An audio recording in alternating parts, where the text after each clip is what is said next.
నాకు అత్యంత ప్రియమైన దేవుని బిడ్డలారా, ప్రభు అయిన యేసుక్రీస్తు కృప మీకు తోడైననుగాక. ఆమెన్. ప్రియమైన దేవుని బిడ్డలారా, ప్రభు అయిన యేసు తన యందు నమ్మిక ఉంచిన లేదా క్రీస్తు యేసును వారి స్వరక్షకునిగా స్వీకరించిన వారందరికీ ఇదిగో ఈ సందేశము ఇస్తూ ఉన్నారు. చూడండి, మత్తయి సువార్త 5వ అధ్యాయము 44వ వచనం. మీ శత్రువులను ప్రేమించుడి. ప్రియమైన దేవుని బిడ్డలారా, యేసు ప్రభువు ఈరోజు మనకు ఇస్తున్న సందేశము ఏంటి? మీరు మీ శత్రువులను ప్రేమించుడి. ఇంతకు శత్రువు ఏం చేస్తాడు? శారీరకంగా, మానసికంగా, ఆత్మీయంగా నీ సంతోషాన్ని, నీ ఆరోగ్యాన్ని, నీ గౌరవాన్ని పతనం చేయుట కొరకే పనిచేస్తూ నీపై దాడి చేస్తూ ఉంటాడు. ఇది శత్రువు నీ ఎడల కలిగి ఉన్న పని. ఇలాంటి వ్యక్తుల ఎడల మనం ఏం చేయాలని చెబుతూ ఉన్నారు ప్రభువు? ప్రేమించాలి అంటూ ఉన్నారు. ఇంతకు మనం ఏం చేస్తే శత్రువును ప్రేమించిన వారం అవుతాము? చూడండి, అపోస్తలుల కార్యములు 7వ అధ్యాయము 58, 60 వచనాల భాగాలలో ఈ రీతిగా వ్రాయబడి ఉంది. ఇదిగో ఇక్కడ భక్తుడైన స్తెఫను కనిపిస్తూ ఉన్నాడు. అతని సమీపంలో చాలామంది ప్రజలు ఉన్నారు. వారందరూ స్తెఫను యొక్క స్నేహితులు కాదు, శత్రువులే. వారందరి చేతుల్లో రాళ్ళు ఉన్నవి. వారు ఆ రాళ్ళు చేత పట్టుకొని స్తెఫనుపై కోపంతో రగిలిపోతూ ఆ రాళ్లను స్తెఫనుపై రువ్వుతూ ఉన్నారు. బలముగా వచ్చి తగులుతున్న రాళ్ల దెబ్బ భరించలేని నొప్పిని కలిగిస్తూ ఉండగా, ఇదిగో అప్పుడు స్తెఫను శత్రువులను ప్రేమించాడు.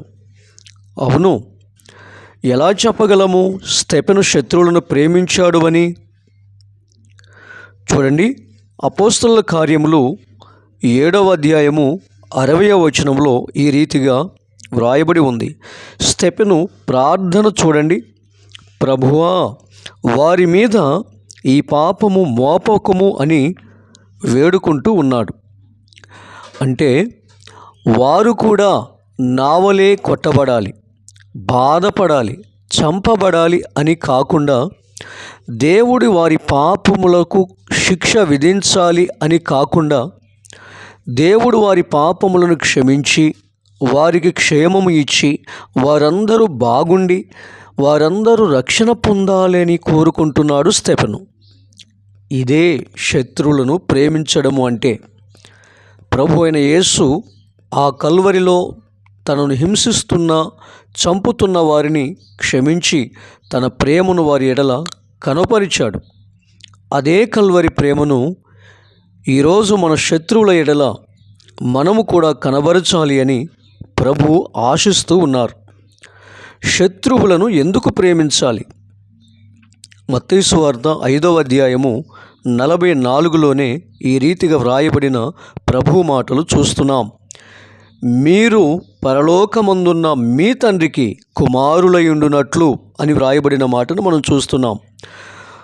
ప్రభు అయిన యేసు మరియు స్తెఫను వలె శత్రువును ప్రేమించకపోతే పరలోకమందున్న తండ్రికి మనము పిల్లలము కాలేము. ఆ పరమ తండ్రికి పిల్లలము కాకపోతే పునరుద్ధానము పొందలేము. పునరుద్ధానము పొందకపోతే పరలోకము పొందలేము. పరలోకము పొందకపోతే ఇక మనకు మిగిలింది ఒక్కటే, అదే నరకాగ్ని. కాబట్టి పరలోకముందు తండ్రికి పిల్లలమవునట్లుగా మనం మన శత్రువులను ప్రేమించి ఆ పరమ తండ్రికి కుమారులము, కుమార్తెలమవుదాం ప్రియులరా. ఇట్టి కృప ప్రభు మనకు దయచేయునుగాక. ఆమెన్.